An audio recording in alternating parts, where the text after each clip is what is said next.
दोस्तों, हमारे आसपास बहुत सारी ऐसी चीज़ें होती हैं जो हमें प्रेरणा दे सकती हैं, बशर्ते हमें उस पर अपना ध्यान केंद्रित करना पड़ता है। और आज अगर सच बताऊं तो वीडियो करने के लिए मेरे पास कोई विषय नहीं था और मैं कल शाम को सोच रहा था कि कल मैं कौन सा वीडियो करूं, तो एकाएक मेरे जेहन में ये बात आई कि मेरे गांव में मेरे नज़दीक ही एक ऐसे शख्स हैं जो मेरे परम मित्र हैं, लेकिन उनके अंदर कुछ ऐसे गुण हैं जो लोगों के लिए प्रेरणा का स्रोत बन सकते हैं। अब आप कहेंगे कि ऐसा कौन सा गुण है, मैं आपको किनसे मिलवाना चाहता हूं, तो मैं बता दूं, 12,000 की आबादी वाले मेरे गांव हरिहरपुर के पूर्व ग्राम प्रधान शिवबालक यादव जी हैं मेरे साथ बैठे हुए, और ये मेरे बचपन के मित्र हैं। हमारे जैसे पता नहीं कितने लोग इस गांव के हैं, क्षेत्र के हैं, जो इनके व्यक्तित्व से, इनके व्यवहार से प्रभावित रहते हैं। ऐसा गुण एक व्यक्ति में एक साथ मिलना बड़ा मुश्किल होता है। जब ये प्राइमरी स्कूल में शिक्षा ग्रहण कर रहे थे, तब से इन्होंने मित्रता का यह गुण अपनाया कि ये बीए एमए करने लगे, तब तक इनके पास हजारों मित्र हो गए और ये शुरू से लेकर अंत तक, या यूं कहें आज तक, उनसे अपनी दोस्ती को बरकरार रखते हैं।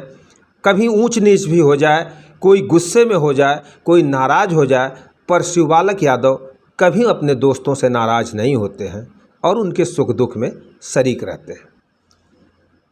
इनका ये गुण इनको काफ़ी लाभ भी दिया है। आज हम चर्चा उस लाभ की भी करेंगे, या उसके कारण इन्होंने जितना झेला है, मुश्किलों का सामना किया है, संकटों का सामना किया है, हम उस पर भी चर्चा करेंगे। तो शिवबालक जी, स्वागत है आपका हमारे चैनल में। धन्यवाद। मित्रों, मुझे लगता है कि इनके बारे में मुझे और अधिक आपको बताना चाहिए। ये जब युवा अवस्था में थे तो इनके जेहन में समाज सेवा, लोगों के सुख दुख में शरीक होने का एक जज्बा फूट पड़ा था। एक समय की बात मुझे याद आती है, ये युवा अवस्था में थे और गांव की एक महिला नाराज़ होकर, किसी बात से क्षुब्ध होकर कुएं में कूद पड़ी थी, और ये बाज़ार में शाम को टहलने के लिए या कोई घरेलू सामान लेने के लिए आए थे।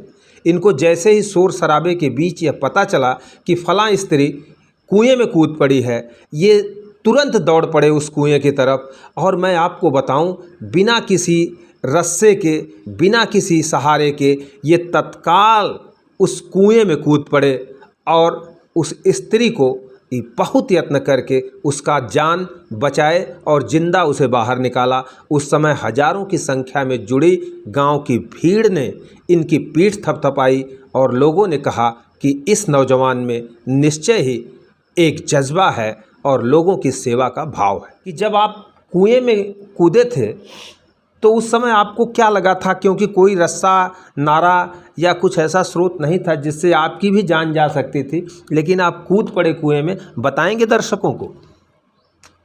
हमने जब तो देखा कि लोग हल्ला कर रहे थे, कोई जाने वाला नहीं था, तो हमने जो है समाज सेवा, जान बचाने के हित में हमने जो है अपने जान की परवाह नहीं किया और नदी उसमें कुएं में जो है कूद करके उनकी जान जो है बचाया। समाज सेवा और जान बचाने के लिए मैं कुएं में कूद पड़ा और उनकी जान बचाया, ऐसा कहा इन्होंने।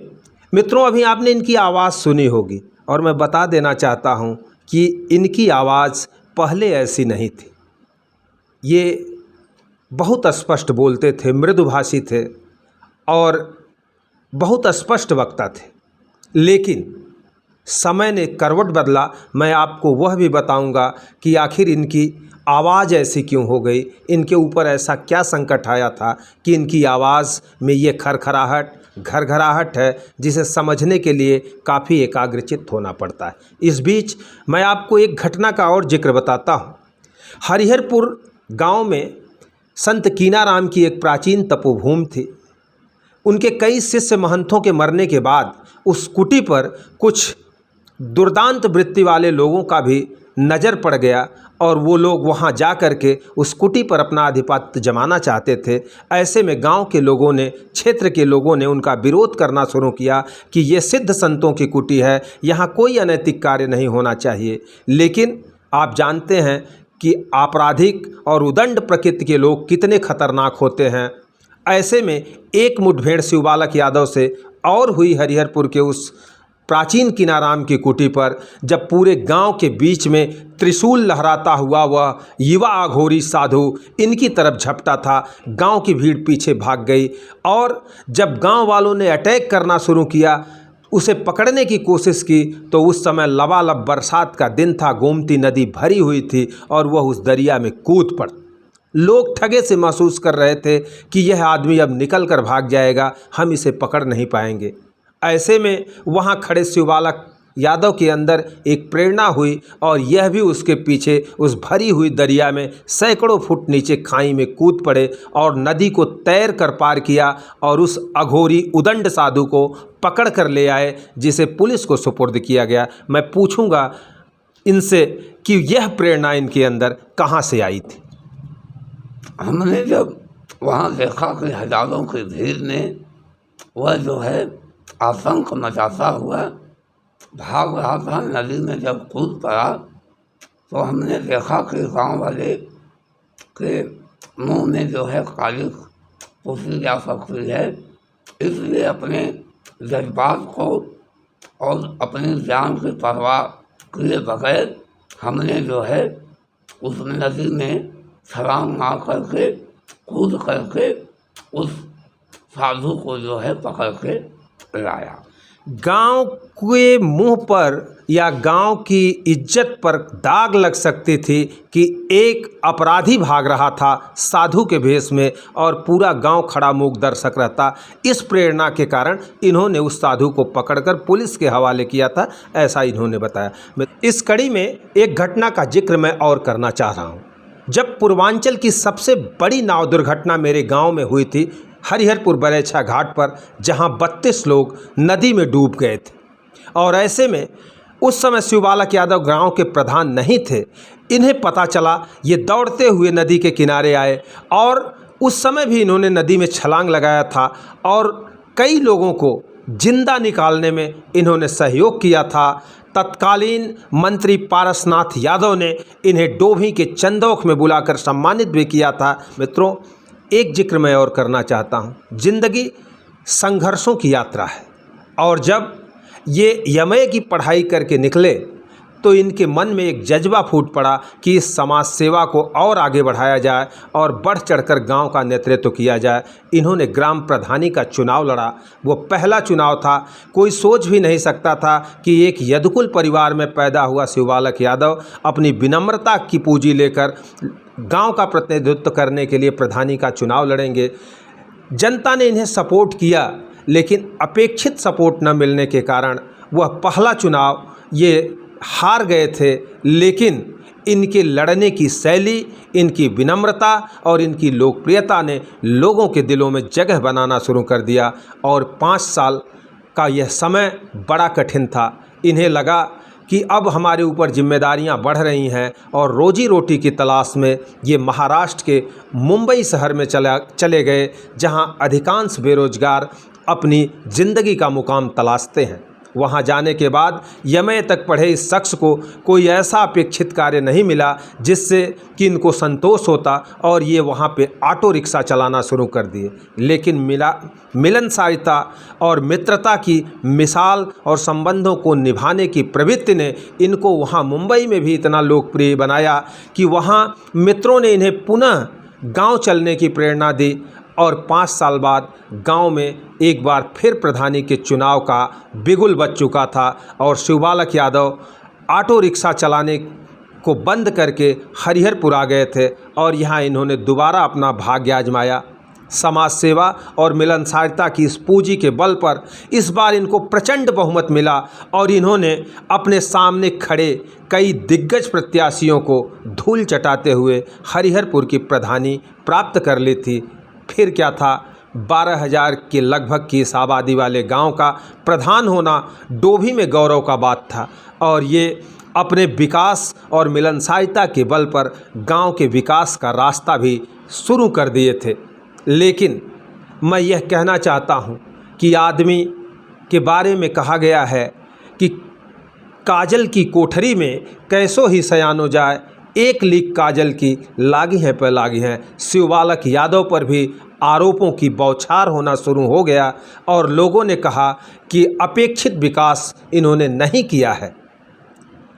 सबकी बातों को सुनते हुए लेकिन अपनी कार्यशैली को इन्होंने कभी नहीं छोड़ा और जहाँ तक मुझे याद है ये अपने मोटरसाइकिल में अपना मुहर पैड और प्रमाण पत्र देने का लेटर पैड लेकर घूमते थे। किसी को ये अपने दरवाजे पर बुलाते नहीं थे कि आइए तब हम आपको प्रमाण पत्र देंगे। ये स्वयं अपनी जनता के दरवाजे पर पहुंच जाते थे और लोग बाग इनके मोटरसाइकिल का हैंडल पकड़कर अपना काम दिखाते थे और समय पर विकास करवाते थे। लेकिन 80% विकास से संतुष्ट होने वाले लोगों ने के बीच 20% ऐसे लोग भी थे जो इनके ऊपर आरोप लगाते थे और कहते थे इनके जगह किसी दूसरे को चुनना चाहिए। मित्रों, जब मौका आया 8 लोग इनके विरोध में खड़े हुए थे। फिर भी लोगों के कहने पर, मित्रों की प्रेरणा से ये पुनः मैदान में उतर चुके थे और ऐसे में मैं आपको बताऊं कि इन्होंने खुद अपना पिछला रिकॉर्ड तोड़ा और 1049 यानी 1049 मतों से दूने अंतर से ये चुनाव दूसरी बार जीते थे और हरिहरपुर का प्रतिनिधित्व कर रहे थे। ऐसे में मैं इनसे ये भी जानना चाहूँगा और आप लोगों से कहूँगा कि जब दूसरा कार्यकाल इनको मिला तो क्या इनको ये अहंकार हो गया कि ये जनता पर मेरी पकड़ बहुत मजबूत है और मैं इसी तरह हमेशा प्रधान बना रहूँगा? नहीं, हमें अपने कार्यशैली और समाज सेवा पर इतना विश्वास था कि हम जो है अपने कार्य में कोई कसर नहीं छोड़ा और विकास पर विकास करता गया और जनहित के लिए अपने आप को निर्धारण कर लिया। इसलिए हमें कोई अहंकार नहीं था। हमें अपने ग्राम सभा की जनता पर पूरा विश्वास था कि वह जो है समय पर खरा उतरेंगे। दोस्तों, आपने सुना कि मुझे कोई अहंकार नहीं था, जनता की सेवा पर मुझे विश्वास था और लोगों ने मुझे समझा कि ये अपने कर्तव्य के प्रति खरे रहेंगे। अब मैं आता हूँ उस प्रेरणापरक बात पर जो आज इस शख्स की साफ आवाज़ को खरखराहट में तब्दील कर दिया है। वाणी स्पष्ट नहीं हो पाती है। मेरे लिए, चूँकि मेरे मित्र थे, बड़ा ही वो तकलीफ़ का दिन था। उस दिन को याद करके आज भी रोंगटे खड़े हो जाते हैं। 3 बच्चों के पिता थे, घर की सारी जिम्मेदारियां थीं, उससे बढ़कर इतने विशाल गांव की प्रथम व्यक्ति होने के कारण उसकी भी जिम्मेदारियां थी। आरोप प्रत्यारोप को झेलना था और समय कोविड-19 का प्रकोप देश में चल रहा था और प्रधानी के दूसरे कार्यकाल का अंतिम वर्ष था। देश कोविड महामारी से जूझ रहा था। सरकार का आदेश हुआ कि गांव में गली गली में फांगिंग कराई जाए, छिड़काव कराया जाए ताकि गंदगी न फैले, संक्रमण न फैले, लोगों के जान माल की रक्षा हो। और मैं आपको यह भी बताना चाह रहा था कि उस समय शिवबालक यादव के भीतर एक ऐसा रोग, एक ऐसा मर्ज पनप रहा था जिसका आभास शायद इन्हें भी नहीं था। उसका नाम था कैंसर। कैंसर जैसी भयानक और जानलेवा लाइलाज बीमारी इनके अंदर पलने लगी थी और उस बीच ये पानी या गरम ठंडा कोई भी चीज़ अपने गले से निगल नहीं पाते थे, क्योंकि यह कैंसर का जीवाणु इनके जीभ के अंदर हुआ था, जहाँ से आवाज़ निकलती है। आप लोगों ने सुना होगा मित्रों कि अक्सर गले का कैंसर लोगों की आवाज़ ले लेता है, आवाज़ चली जाती है, जान चली जाती है, डॉक्टर भी हाथ खड़े कर देते हैं। और इतने कष्ट में जब इनको पानी भी अंदर नहीं घोंटा जा रहा था, खाना नहीं खाया जा रहा था, ऐसे में इस शख्स ने पूरे गांव में उस विषैली जहरीली दवाओं का छिड़काव कराया, जिससे संक्रमण न फैल सके, फांगिंग कराया। और उस पे ये साथ साथ बराबर उन फांगिंग करताओं के छिड़काव करने वाले कर्मचारियों के साथ दरवाजे दरवाजे पर गए। उस समय आवाज़ एक और उठी कि मेरे दरवाजे पर छिड़काव नहीं हुआ, इसलिए प्रधान ने उसको 3 महीने अनवरत कार्यकाल चलाया और एक एक व्यक्ति के, इस लगभग 12,000 आबादी वाले गांव के एक एक व्यक्ति के दरवाजे पर, एक एक गली मोहल्लों में इन्होंने वो छिड़काव कराया था। और स्थिति इनकी ये थी कि ये अपना थूक भी नहीं निगल पाते थे, और इसका आभास इन्होंने किसी को नहीं होने दिया। एक दिन अचानक ये गांव से गायब हो जाते हैं, और उस समय कुछ लोग इनके बारे में यह अफवाह भी फैला देते हैं कि उनको तो कोविड हो गया था, छिड़काव कराते कराते उनको कोरोना का संक्रमण लग गया और वो हॉस्पिटलाइज हैं, हो सकता है ये मर भी जाएं। इनके मित्रों में, हम जैसे लोगों में बेचैनियाँ हुई। चंद कुछ ऐसे मित्र थे जो जानते थे कि किसी गंभीर बीमारी की जांच के लिए ये हॉस्पिटलाइज हुए। हम लोगों ने भी प्रयास किया, गांव के बहुत सारे लोगों ने इनके निकटस्थ मित्रों से पूछना शुरू किया कि आखिर शिवबालक यादव कहाँ हैं, आप लोग बताते क्यों नहीं, क्या उनको कोविड हो गया है या उनकी इस जीवन लीला समाप्त होने की ओर है। लेकिन उस समय ये भाभा हॉस्पिटल में एडमिट थे और अपने कैंसर का ऑपरेशन करा रहे थे। जब ये खबर गांव तक आई तो इनके विरोधियों ने कहना शुरू कर दिया कि इन्होंने बड़ी लूट खसोट की थी, बहुत चोरी किया था, लोगों का दिल दुखाया था, गरीबों की आह ली थी। उसी का परिणाम है कि आज उनको कैंसर हो गया है और वो मरने वाले हैं।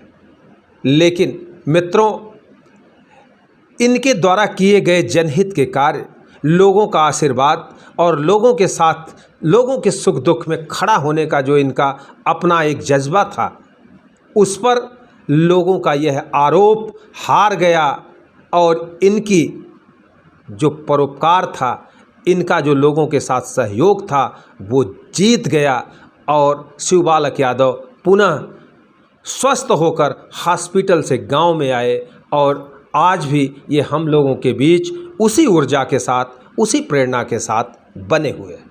शिवबालक जी, मैं आपसे निवेदन करूंगा कि आप अपने चेहरे पर लगा ये मास्क उतारें और हमारे दर्शकों को अपना आज का ये रोगग्रस्त, जिससे आप उबर कर आए हैं, वह चेहरा भी दिखाएं। और मित्रों, मैं स्क्रीन पर शिवबालक यादव का वह भी चेहरा दिखाऊंगा जब ये पूरी तरह से स्वस्थ हुआ करते थे।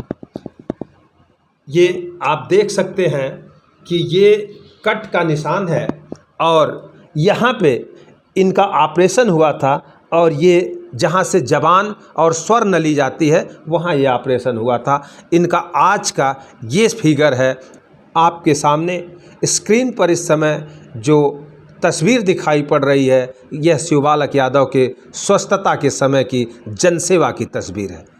अभी आप स्क्रीन पर शिवबालक यादव के तब का तस्वीर और अब की तस्वीर दोनों देख रहे थे।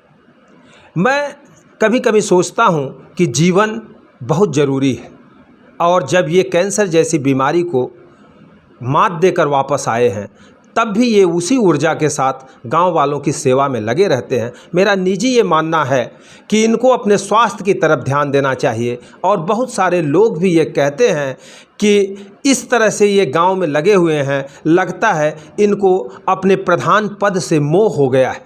मैं इन्हीं से जानना चाहता हूँ कि आखिर आप आज भी उतनी ही ऊर्जा के साथ गांव की सेवा में, समाज सेवा में कैसे और क्यों लगे रहते हैं?